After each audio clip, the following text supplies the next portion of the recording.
इतिहास में इसका नाम अमर रहेगा। सूर्यपुत्र वैकर्तन कर्ण।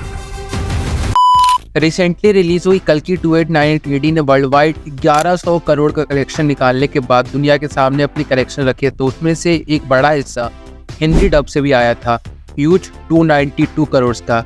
या फिर इवन देखा जाए तो तेलुगु, जो कि इस फिल्म की ओरिजिनल मार्केट है, वहाँ से भी इसने 286 करोड़ का कलेक्शन निकाला है। बस मतलब पैन इंडिया में सबसे बड़ा कंट्रीब्यूशन है वो है फ्रॉम हिंदी डब। क्यों हिला डाला ना। और ये कोई नई बात नहीं है।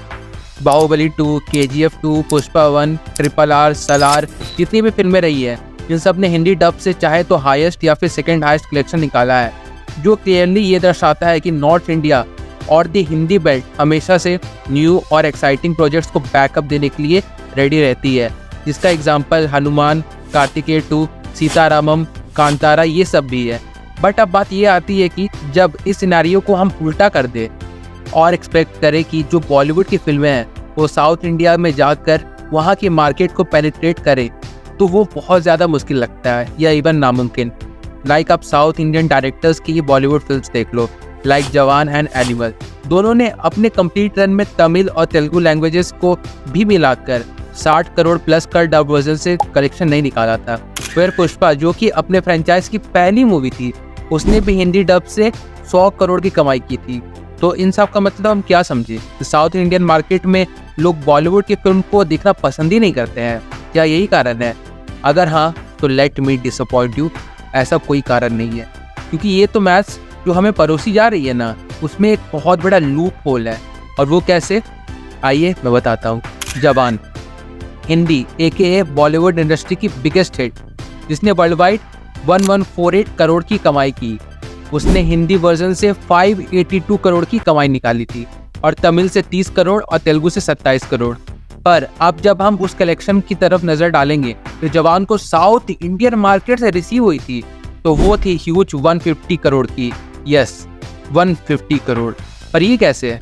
तो वो ऐसे कि साउथ इंडिया में जवान को उसके ओरिजिनल लैंग्वेज AKA हिंदी में भी मैसिव स्केल पे देखा गया था, और उसके बाद की कमाई जो है दिखाई गई थी वो थी 30 करोड़ और 27 crore from the respective dubbed version. पर ये तो बस एक ही एग्जांपल हुआ। इसके अलावा और कौन सी फिल्में हैं जिसने साउथ इंडिया से बहुत अच्छा अपना कलेक्शन निकाला था या फिर उससे बहुत ज़्यादा प्यार दिया गया था? इतना हिंदी बेल्ट से इन सब फिल्मों को मिलता है, तो रुको इस पर भी आते हैं। Pathaan, not a single south Indian superstar assigned with this project, yet इसने वहाँ से 135 करोड़ का कलेक्शन निकाला है। एनिमल 122 करोड़, और इसके अलावा Padmaavat back in 2018 62 crore, Dangal back in 2016 75 crore, और इसके अलावा और भी फिल्में हैं, बट उनका स्टैट्स इंटरनेट पे बहुत ज़्यादा अवेलेबल नहीं है। पर चलो ये तो हो गई एक बात, पर ये जो मैसिव 500, 300, 200 करोड़ का कलेक्शन वाली बात है, वो तो किसी बॉलीवुड मूवी ने इन सब मार्केट से कभी रिसीव नहीं किया है। तो ऐसा क्यों? आखिर जब हम total numbers of screens available in pan India देखते हैं, तो साउथ इंडिया में टोटल 4573, मतलब 47% of all the screen in the country उन्हीं के पास है। बट फिर भी ये नंबर्स अनरीचेबल क्यों है?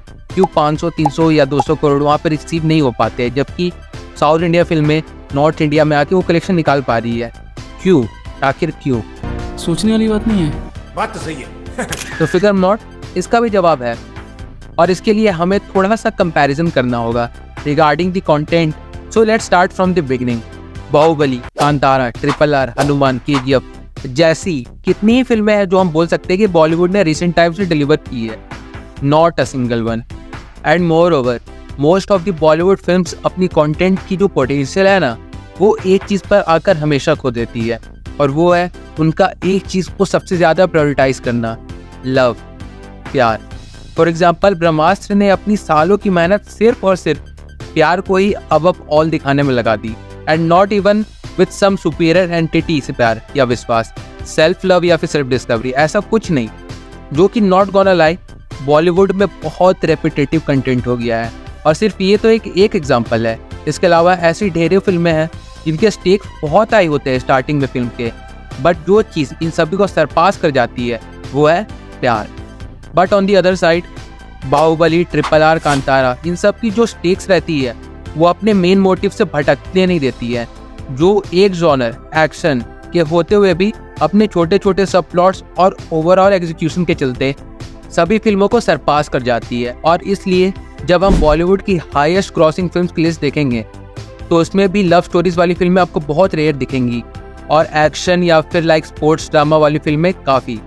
बट ना वंस अगेन मैं ये भी नहीं कह रहा हूँ कि लव स्टोरीज वाली फिल्में एकदम बेकार होती है, no.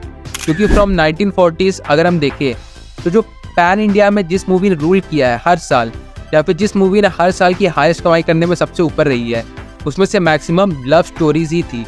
But now the time has change and in order to gather maximum number of audience, उसके लिए ग्रैंड स्केल ग्रैंड स्टारकास्ट वाली फिल्में तो चाहिए जिससे एक्शन फिल्में सबसे ज़्यादा पुल ऑफ कर पाती है, या फिर कोई ऐसी जॉनर जिससे में पोटेंशियल तो बहुत है बट इंडस्ट्री ने उसे यूटिलाइज बहुत कम किया है, लाइक हॉरर कॉमेडी। और इसलिए गोलमाल अगेंस्ट 3-2 एंड इवन भूल भुलैया 2 जो कि मैसिव सक्सेसफुल रही है।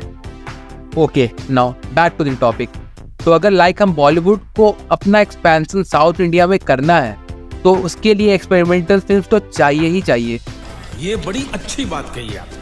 भले करण जौहर ने भी एक बार अपने इंटरव्यू में ये कहा था, The high concept films will work in their own region. Like if you take a Badhai Ho, dub it into Tamil and Telugu, it may not work. And if you take a high concept Tamil or Telugu film and dub it into Hindi, it will not work. Still, Kantara ने north India से बहुत अच्छा collection निकाला। So now it's all about clicking the right boxes and keep experimenting. And जो wave Pathan, जवान, animal ने पकड़ी है of crossing 100 crore from south Indian market, वो फर्दर और पेनिट्रेट करते हुए ह्यूज 200-300 करोड़ तक भी चली जाए। और अगर गौर किया जाए तो बॉलीवुड ने इसकी शुरुआत भी कर दी है। मैं कब हो गया ये? कब हुआ कब? विथ वॉर 2, इसमें जूनियर एनटीआर विलन का रोल प्ले कर रहा है, मींस एक proper involvement. And we all are aware of his massive fan following the south Indian market. तो इस बात में तो कोई दो राय नहीं है कि वॉर 2 अगर अच्छे से बनी तो 1000 करोड़ तो बहुत सिंपल सी बात हो जाएगी। बहुत ही सुंदर तरीके से आपने खेला। एंड नेक्स्ट कंपटीशन होगी 1500 करोड़ कमाने के लिए। और इस चीज़ को कंटिन्यू करते हुए फ्यूचर में और यूनिवर्स वाली मूवीज या फिर franchises with south and north collab में कॉमन हो सकता है। तब इंडियन सिनेमा नेक्स्ट लेवल पर पहुंच पाएगी, वेयर 1000 करोड़ बहुत नॉर्मल सी बात हो जाएगी due to massive support from every corner of the country. Well, ये चीज़ तो अभी थोड़ी दूर की बात है बट इम्पॉसिबल बिल्कुल नहीं। बट वेल, ये तो था मेरा अपना पॉइंट ऑफ व्यू इस पूरे नॉर्थ एंड साउथ सिनेमा के डिवीज़न को लेकर। वेल, आपका इस बारे में क्या सोचना है कमेंट करके ज़रूर बताइएगा। बाकी फिर मिलते हैं बहुत जल्द एक नए वीडियो के साथ, तब तक के लिए बाय।